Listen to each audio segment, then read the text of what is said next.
বগুড়ায় মাদক কারবারি হিসাবে শীর্ষ সন্ত্রাসী কারাবন্দী আলোচিত তুফান সরকারের শ্বশুর শাশুড়ি ও স্ত্রীকে গ্রেফতার করেছে সেনাবাহিনী।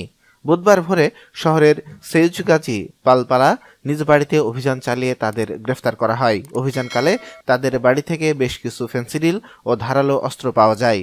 গ্রেফতারকৃতরা হলেন তুফান সরকারের শ্বশুর ফেনসিডিল কারবারি আলম, শাশুড়ি তসলিমা আক্তার তাসলি ও তুফান সরকারের স্ত্রী সোনালী আক্তার। সূত্র জানায়, গোপন সংবাদের ভিত্তিতে এই অভিযান পরিচালনা করা হয়। গভীর রাত থেকে ভোর পর্যন্ত এই অভিযান চলে।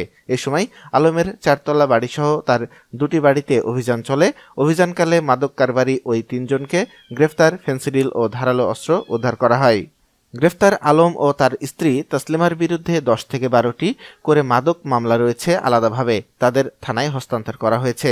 বগুড়ার সদর থানার ওসি হাসান বাশির আমাদেরকে জানায়, আসামিদের থানায় হস্তান্তরের পর আদালতের মাধ্যমে জেল হাজতে পাঠানো হয়েছে।